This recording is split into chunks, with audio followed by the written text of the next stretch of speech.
السلام علیکم سامعین، اسلام دین فطرت ہے۔ دین و مذہب کے اعتبار سے، عقیدہ و ایمانت کے اعتبار سے، اللہ تعالیٰ کی اطاعت و بندگی کے اعتبار سے تمام انبیاء کا مشترکہ دین ہے۔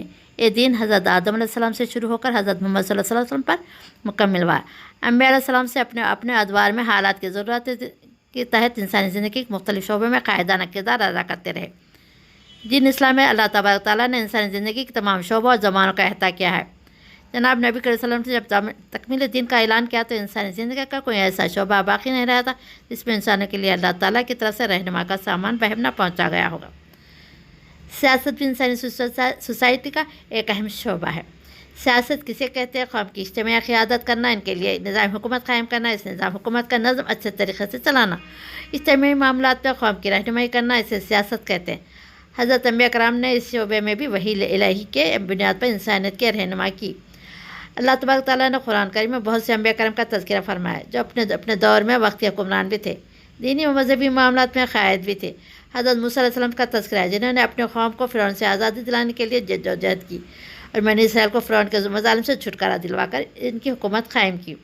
حضرت یوشع بن نون علیہ السلام کا تذکرہ حضرت موسیٰ علیہ السلام کے خلیفہ کے طور پہ آیا۔ حضرت داؤد علیہ السلام کا ذکر ہے، وہ اپنے دور میں پیغمبر بھی تھے اور بادشاہ بھی تھے۔ اس طرح پیغمبر صلی اللہ علیہ وسلم کا سلیمان علیہ السلام کا ذکر آیا، اپنے دور میں پیغمبر بھی تھے اور بادشاہ بھی تھے۔ ایسی بادشاہ جو انہوں نے اللہ تعالیٰ سے مانگ کر لی۔ حضرت سلیمان علیہ السلام اپنے بادشاہت کے لیے دعا مانگا کرتے تھے، قال رب اغفر لی وہب لی ملکا لا ینبغی لأحد من بعدی انک انت الوہاب، سورہ صاد آیت نمبر 35۔ کہا کہ اے میرے رب، مجھے معاف کر دے، مجھے ایسی سلطنت عطا کر کے میرے بعد کسی اور کو میسر نہ ہو، آپ بڑے عطا کرنے والے ہیں۔ حضرت سلیمان علیہ السلام کی بادشاہت ایسی تھی جو انسانوں پر تو ہی تھی لیکن اس کے ساتھ ساتھ جنوں پر بھی تھی، ہوا پر بھی تھی اور پرندوں پر بھی تھی۔ انبیاء کرام صلی اللہ علیہ وسلم تسلیمات سینکڑوں کی تعداد میں ایسے گزرے جب اپنے وقت پر پیغمبر بھی تھے، حکمران بھی۔ چنانچہ جناب رسول اللہ صلی اللہ علیہ وسلم نے سیاسی رہنمائی کو بھی حضرت انبیاء کرام کے فرائض منصبی میں ذکر فرمایا ہے۔ سامعین، سیرت طیبہ کے حوالے سے دو باتیں بطور خاص قابل ذکر ہے۔ پہلی یہ کہ پوری نسل انسانی میں رسول اللہ صلی اللہ علیہ وسلم کے سوا زندگی کے کسی شعبے میں کوئی شخصیت ایسی نہیں جس کے حالات زندگی اس قدر تفصیل کے ساتھ، اس قدر اعتماد کے ساتھ ریکارڈ پر محفوظ ہو۔ نہ سیاست کے شعبے میں، نہ قانون کے شعبے، نہ تجارت کے شعبے میں، نہ مذہب کے شعبے میں، نہ علم و فلسفے کے شعبے میں اور نہ دینی زندگی کے کسی اور شعبے میں۔ تاریخ انسان میں کوئی دوسرا شخصیت ایسی نہیں جس کی زندگی کے ایک مرحلے کے بارے میں معلومات حاصل کی جا سکتی۔ دوسری بات یہ کہ رسول اللہ صلی اللہ علیہ وسلم کے سوا پوری نسل انسانی میں کوئی شخصیت ایسی نہیں جس کی شخصیت اس قدر جامع ہو کہ زندگی کے ہر شعبے میں اس سے رہنمائی ملتی ہو۔ یہ جناب رسول اللہ صلی اللہ علیہ وسلم کا اعزاز ہے، یہ بھی حضور صلی اللہ علیہ وسلم کے معجزات میں سے ایک ہے۔ ایک جامع شخصیت جناب نبی صلی اللہ علیہ وسلم کی سیرت اس قدر جامع ہے کہ اس میں انسانی زندگی ہر کردار کا نمونہ ملتا ہے۔ آپ صلی اللہ علیہ وسلم ایک امین بھی تھے۔ مکے کے لوگ اپنے امانتوں کو اپنے آپ صلی اللہ علیہ وسلم کے پاس محفوظ رکھتے تھے۔ آپ ایک حکم و منصف بھی تھے۔ عرب قبائلیوں کے درمیان حجر اسود کی تنصیب کا معاملہ کسی خوش فیصلوں بھی سے طے فرمایا۔ آپ تاجر بھی تھے۔ حضرت خدیجہ علیہ السلام کے تجارتی قافلے دوسرے ملکوں میں لے کر جاتے اور تجارت کرتے تھے۔ آپ مبلغ بھی تھے، لوگوں کو نیکی اور اچھائی کی طرف بلاتے اور بدی و برائی سے روکتے تھے۔ حق و باطل کی لڑائی میں آپ صلی اللہ علیہ وسلم نے اپنے ایسے فوجی کمانڈر بن کر ابھرے کہ اس پر تاریخ میں مستقل کتابیں لکھی گئی۔ رسول اللہ صلی اللہ علیہ وسلم منصف انصاف پر قائم تھے۔ آپ قاضی اور جج بھی تھے۔ خود آپ صلی اللہ علیہ وسلم کے پاس بھی مقدمات آتے تھے جن کے آپ فیصلہ سنا کرتے تھے اور پھر باقی قاضیوں کے پاس جو مقدمات آتے تھے ان فیصلوں پر اپیلیں حضور صلی اللہ علیہ وسلم کی خدمت میں آتی تھی، پھر حضور صلی اللہ علیہ وسلم فیصلے فرمایا کرتے تھے۔ آپ ایک سیاسی لیڈر بھی تھے کہ مختلف قبائل کے وفود آپ کے پاس آتے تھے جن سے آپ مذاکرات اور گفتگو فرماتے تھے۔ آپ اپنی ریاست کے سب سے بڑے سفارتکار بھی تھے۔ آپ دوسرے قوموں کے ساتھ تعلقات اور معاملات بھی نبھاتے تھے۔ نبی صلی اللہ علیہ وسلم اپنی ریاست کے منتظم اعلیٰ بھی تھے۔ ریاست کے داخلی معاملات کے متعلق فیصلے بھی آپ پر خود فرماتے تھے۔ رسول اللہ صلی اللہ علیہ وسلم مسجد نبوی میں صحابہ کرام کے امام بھی تھے۔ آپ نماز خود پڑھاتے تھے۔ جناب نبی کریم ایک خطیب بھی تھے، خطبہ جمعہ اور دیگر خطبات ارشاد فرمایا کرتے تھے۔ یہ انسانی زندگی کے اہم کرداروں میں سے چند کا ذکر ہے جو حضور صلی اللہ علیہ وسلم نے نبھائے ہیں۔ پھر ایسا بھی نہیں تھا کہ حضور ایک شعبے میں اچھے تھے اور دوسرے شعبے میں خدا نخواستہ کمزور تھے۔ رسول اللہ علیہ وسلم آخری پیغمبر تھے اور افضل انبیاء تھے۔ اللہ تعالیٰ نے جو شعبہ بھی حضور صلی اللہ علیہ وسلم کے سپرد کیا اس میں حضور صلی اللہ علیہ وسلم کی کارکردگی کا معیار انتہا پر تھا۔ یہ جناب نبی صلی اللہ علیہ وسلم کی جامعیت تھی۔ حضرت ابو ہریرہ سے روایت ہے کہ جناب نبی صلی اللہ علیہ وسلم نے فرمایا کہ بنی اسرائیل کے انبیاء اپنے قوموں کے پیغمبر ہونے کے ساتھ ساتھ سیاسی قائد بھی تھے۔ جب ایک نبی دنیا سے تشریف لے جاتے تو دوسرے نبی ان کی جگہ آ جاتے، جیسے حضرت موسیٰ کی جگہ حضرت یوشع بن نون نے لی۔ بنی اسرائیل میں تسلسل چلتا رہا۔ جناب نبی صلی اللہ علیہ وسلم اس طرح اپنی قوم کے سیاسی قائد تھے۔